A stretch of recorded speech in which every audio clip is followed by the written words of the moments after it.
How are you looking on bringing people in with regards to the latest on Nathan Redmond or anything like that? Well, we're still hopeful on a number of fronts.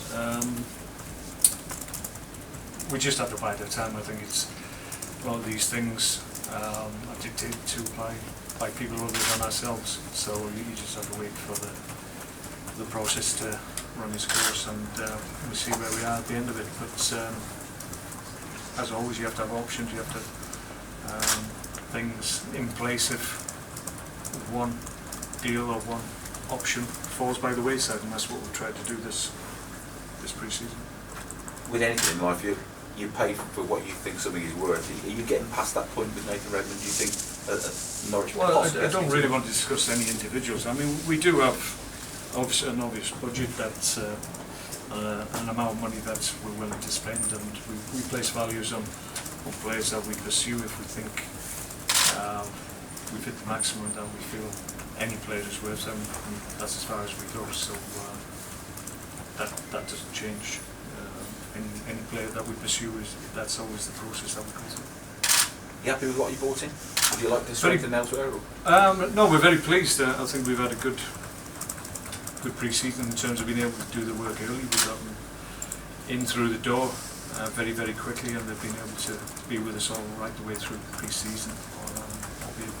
Bojan missed maybe a couple of weeks, but apart from that, he's been in early as well, like the rest of the guys we brought in. And I think that's helped the process, to be perfectly honest, helped them settle in. They're good guys, quality players, good personalities in the group as well, and they've fitted in seamlessly, to be perfectly honest. So that's pleasing. Sometimes when you bring players in late in the window, then that process takes a little bit longer because they haven't had the benefit of being together during the off-season and pre-season, which is an important time to build that spirit you're looking forward to take you through the season. Over the last week, in all the newspapers, you've got pundits, ex-players, ex-managers, giving their beliefs on who's going to do what this season, and of course they'll have put, Stoke, I think, will finish here, they'll finish there. What's your view? What do you think of what you've got and where you can finish? Well, we set high targets, and we've done that again. We feel that after last year that, well, if you turn the clock back 12 months, I mean, I was coming into the position, there'd been a change of manager obviously to allow me to do that. The sense I think out there was that maybe we'd struggle because there was a change of management, there was a change of maybe style that was expected, and nobody was quite sure how that was going to pan out. So we've gone through all that. So we're 12 months down the line, we've had an exceptional season, top half finish.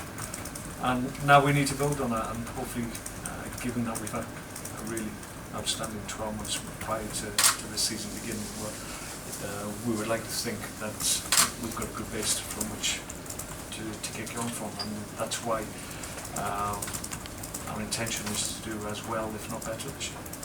Did it make you a little bit indignant that a lot of people thought that you couldn't come in here and better Tony Pulis, or that you couldn't?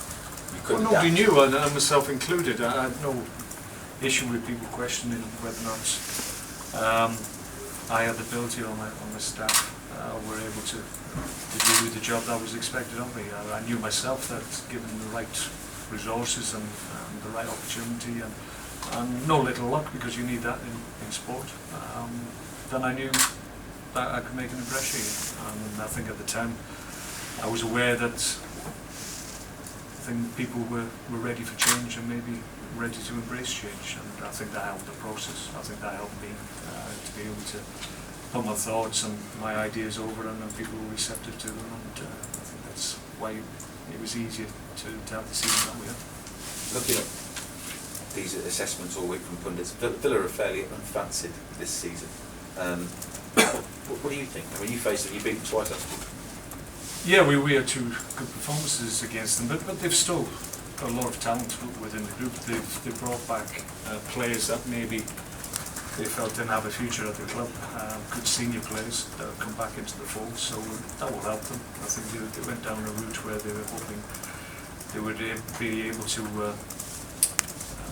negotiate difficult Premier League seasons with young players, younger up-and-coming players with potential, and they've tried that model. Maybe last year he was not as successful as they hoped he would be, so they've gone in a different direction somewhat this year. So they brought good players in, and they've got good senior players back in the fold. So you would think that maybe they would have that a little bit more experience to be able to have a decent season this year. What do you think Roy would have added to the fold? Well, Roy's a very successful football man, and he's forthright.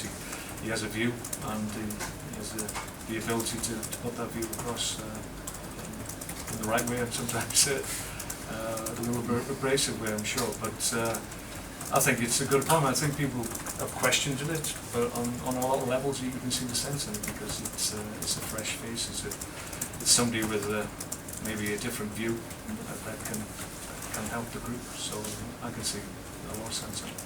Just ask you about, just away from this, what you made of Tony Pulis leaving his role after doing such well, a I think we're all taken aback by the timing of it. Obviously, a couple of days before the beginning of a new season, it's not the ideal time to lose your manager, and I'm sure Crystal Palace weren't anticipating that was going to be the situation they found themselves in. But looking from the outside, it seems that there's been a breakdown in Tony's relationship with people in charge and the powers to be, and that can mean there's a part of the ways of managers, because Tony, as we all know, had a fantastic relationship here and had a great relationship with the owner, and especially the chairman here, as I have, and that helps continuity, and it helps to have a stable ship, and there'll be ups and downs and peaks and troughs, but if that relationship is strong, then you can get through them. But unfortunately, it seems that that hasn't been able to happen at Crystal Palace with Tony. Finally, for me, visible spray comes into play in the Premier League tomorrow. Have you used it at all? We haven't actually. No, I don't think we have. Not sure if we used it in pre-season. I don't recall we did, but yeah, I was at the Premier League meeting earlier this week, and they said it was going to be implemented. I think it's a good thing. I think it takes one of those grey areas out of the game, and areas where it can be a little bit messy if people don't adhere to the correct distances and whatever. So there's no ambiguity. It's there. There's a line. You shouldn't step over it. And do you anticipate better free kicks? I mean, is it going to be easier to practice them if you know that nobody's going to move? Possibly. I think in the past there's always been a little bit of encouragement. I think people always try to step forward and maybe pinch a yard, and maybe with the line that's not as easy to do. So possibly would be more advantage to the taker of the free kick, and that's how it should be. Mark, a lot of Stoke fans are really excited about the prospect of seeing Bojan playing. What can we expect? Well, they've had a little bit of a taster. They've seen him in pre-season, and he's done very well. He's a talented boy. I think everybody can see the level of ability that he has, and he's a goal threat as well. He's scored some great goals in pre-season, so that's whetted everybody's appetite.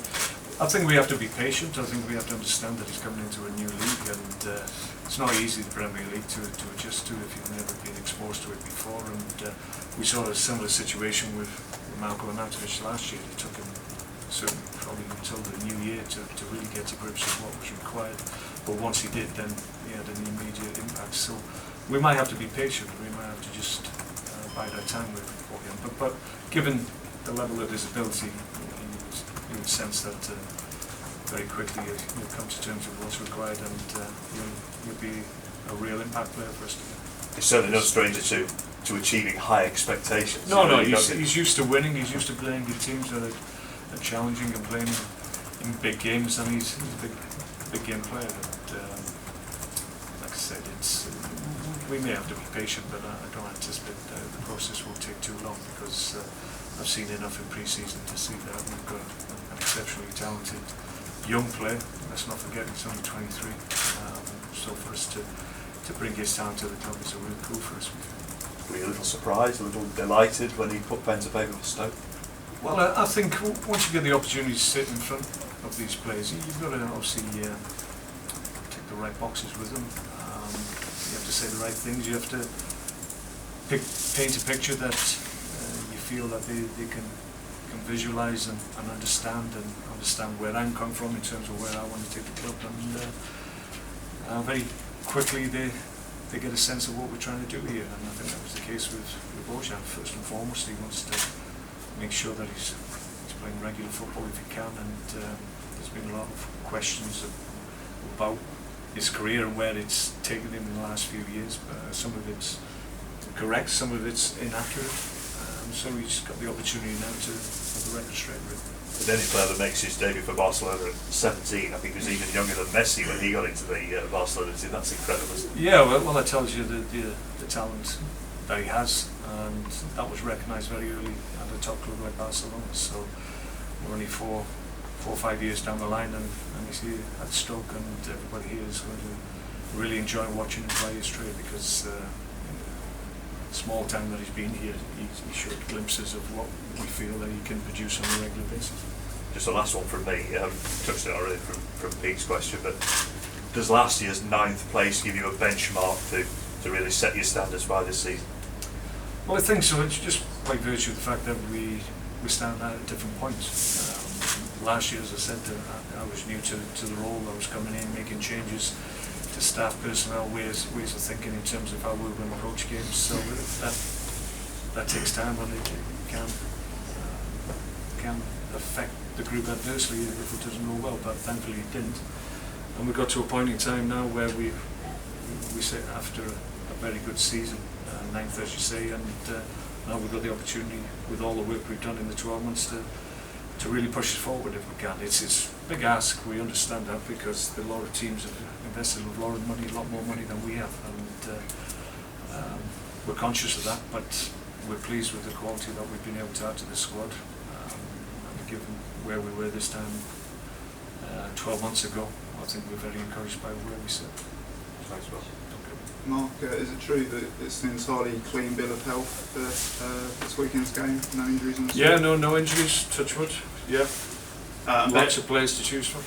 Yeah, I mean, bearing that in mind, I was just going to sort of ask about where players like Breck Shea, Wilson, Palacios, some of these guys that we might have expected to have departed by now, how their situation is at the moment.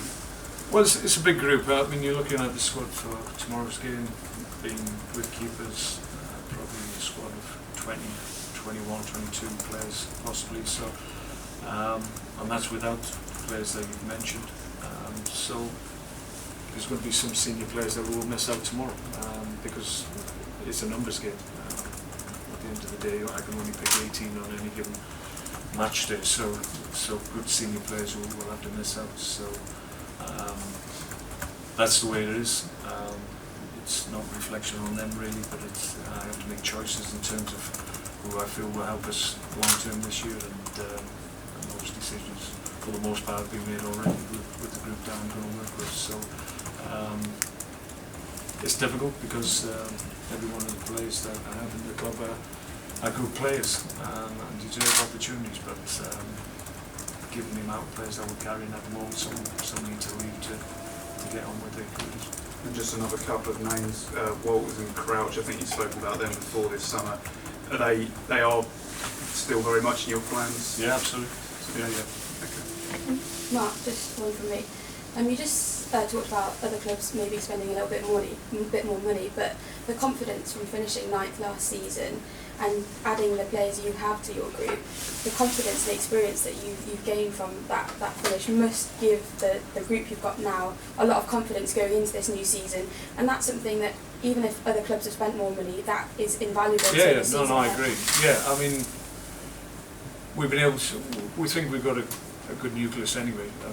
The guys that were involved last year had a great season, and now kept all of those players. Obviously, we feel we've added quality to that nucleus of the squad, and as a consequence, we feel we're stronger this year. So, really, by virtue of that, you would say, well, you've got to finish higher, but if we know that's not always the case, so we still have to go out there and make sure we win football matches, play well, and make it difficult for our opponents, and make sure we achieve like we did last year.